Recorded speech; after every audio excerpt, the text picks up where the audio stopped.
شروع خدا کا نام لے کر جو بڑا مہربان نہایت رحم والا ہے۔ خدا جو نہایت مہربان، اسی نے قرآن کی تعلیم فرمائی، اسی نے انسان کو پیدا کیا، اسی نے اس کو بولنا سکھایا۔ سورج اور چاند ایک حساب مقرر سے چل رہے ہیں، اور بوٹیاں اور درخت سجدہ کر رہے ہیں، اور اسی نے آسمان کو بلند کیا اور ترازو قائم کی کہ ترازو سے تولنے میں حد سے تجاوز نہ کرو، اور انصاف کے ساتھ ٹھیک تولو، اور تول کم مت کرو۔ اور اسی نے خلقت کے لیے زمین بچھائی، اس میں میوے اور کھجور کے درخت ہیں جن کے خوشوں پر غلاف ہوتے ہیں، اور اناج جس کے ساتھ بھس ہوتا ہے، اور خوشبودار پھول۔ تو اے گروہ ہے جن و انس، تم اپنے پروردگار کی کون کون سی نعمت کو جھٹلاؤ گے؟ اسی نے انسان کو ٹھیکرے کی طرح کھنکھناتی مٹی سے بنایا، اور جنات کو آگ کے شعلے سے پیدا کیا۔ تو تم اپنے پروردگار کی کون کون سی نعمت کو جھٹلاؤ گے؟ وہی دونوں مشرقوں اور دونوں مغربوں کا مالک ہے۔ تو تم اپنے پروردگار کی کون کون سی نعمت کو جھٹلاؤ گے؟ اسی نے دو دریا رواں کیے جو آپس میں ملتے ہیں، دونوں میں ایک آڑ ہے کہ اس سے تجاوز نہیں کر سکتے۔ تو تم اپنے پروردگار کی کون کون سی نعمت کو جھٹلاؤ گے؟ دونوں دریاؤں سے موتی اور مونگے نکلتے ہیں، تو تم اپنے پروردگار کی کون کون سی نعمت کو جھٹلاؤ گے؟ اور جہاز بھی اسی کے ہیں جو دریا میں پہاڑوں کی طرح اونچے کھڑے ہوتے ہیں، تو تم اپنے پروردگار کی کون کون سی نعمت کو جھٹلاؤ گے؟ جو مخلوق زمین پر ہے سب کو فنا ہونا ہے، اور تمہارے پروردگار ہی کی ذات بابرکت جو صاحب جلال و عظمت ہے باقی رہے گی۔ تو تم اپنے پروردگار کی کون کون سی نعمت کو جھٹلاؤ گے؟ آسمان اور زمین میں جتنے لوگ ہیں سب اسی سے مانگتے ہیں، وہ ہر روز کام میں مصروف رہتا ہے۔ تو تم اپنے پروردگار کی کون کون سی نعمت کو جھٹلاؤ گے؟ اے دونوں جماعتوں، ہم ان قریب تمہاری طرف متوجہ ہوتے ہیں، تو تم اپنے پروردگار کی کون کون سی نعمت کو جھٹلاؤ گے؟ اے گروہ جن و انس، اگر تمہیں قدرت ہو کہ آسمان اور زمین کے کناروں سے نکل جاؤ تو نکل جاؤ، اور زور کے سوا تو تم نکل سکنے ہی کہ نہیں، تو تم اپنے پروردگار کی کون کون سی نعمت کو جھٹلاؤ گے؟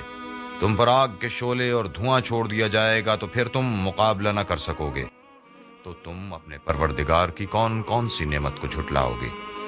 پھر جب آسمان پھٹ کر تیل کی تلچھٹ کی طرح گلابی ہو جائے گا تو وہ کیسا ہولناک دن ہوگا۔ تو تم اپنے پروردگار کی کون کون سی نعمت کو جھٹلاؤ گے؟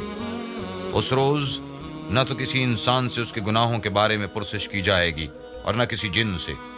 تو تم اپنے پروردگار کی کون کون سی نعمت کو جھٹلاؤ گے؟ گناہگار اپنے چہرے ہی سے پہچان لیے جائیں گے، تو پیشانی کے بالوں اور پاؤں سے پکڑ لیے جائیں گے۔ تو تم اپنے پروردگار کی کون کون سی نعمت کو جھٹلاؤ گے؟ یہی وہ جہنم ہے جسے گناہگار لوگ جھٹلاتے تھے، وہ دوزخ اور کھولتے ہوئے گرم پانی کے درمیان گھومتے پھریں گے۔ تو تم اپنے پروردگار کی کون کون سی نعمت کو جھٹلاؤ گے؟ اور جو شخص اپنے پروردگار کے سامنے کھڑے ہونے سے ڈرا، اس کے لیے دو باغ ہیں۔ تو تم اپنے پروردگار کی کون کون سی نعمت کو جھٹلاؤ گے؟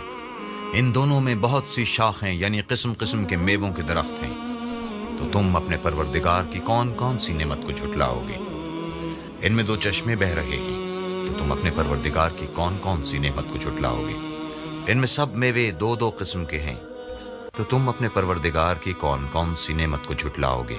اہل جنت ایسے بچھونوں پر جن کے استر اطلس کے ہیں تکیہ لگائے ہوئے ہوں گے، اور دونوں باغوں کے میوے قریب جھک رہے ہیں، تو تم اپنے پروردگار کی کون کون سی نعمت کو جھٹلاؤ گے؟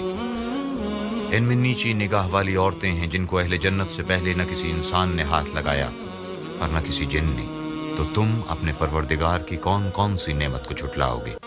گویا وہ یاقوت اور مرجان ہیں، تو تم اپنے پروردگار کی کون کون سی نعمت کو جھٹلاؤ گے؟ نیکی کا بدلہ نیکی کے سوا کچھ نہیں ہے، تو تم اپنے پروردگار کی کون کون سی نعمت کو جھٹلاؤ گے؟ اور ان باغوں کے علاوہ دو باغ اور ہیں، تو تم اپنے پروردگار کی کون کون سی نعمت کو جھٹلاؤ گے؟ دونوں خوب گہرے سبز، ان میں دو چشمے ابل رہے ہیں، تو تم اپنے پروردگار کی کون کون سی نعمت کو جھٹلاؤ گے؟ ان میں میوے اور کھجوریں اور انار ہیں، تو تم اپنے پروردگار کی کون کون سی نعمت کو جھٹلاؤ گے؟ ان میں نیک سیرت اور خوبصورت عورتیں ہیں، تو تم اپنے پروردگار کی کون کون سی نعمت کو جھٹلاؤ گے؟ وہ حوریں ہیں جو خیموں میں مستور ہیں، تو تم اپنے پروردگار کی کون کون سی نعمت کو جھٹلاؤ گے؟ ان کو اہل جنت سے پہلے نہ کسی انسان نے ہاتھ لگایا اور نہ کسی جن نے، تو تم اپنے پروردگار کی کون کون سی نعمت کو جھٹلاؤ گے؟ سبز قالینوں اور نفیس مسندوں پر تکیہ لگائے بیٹھے ہوں گے، تو تم اپنے پروردگار کی کون کون سی نعمت کو جھٹلاؤ گے؟ اے محمد، تمہارا پروردگار جو صاحب جلال و عظمت ہے، اس کا نام بڑا بابرکت ہے۔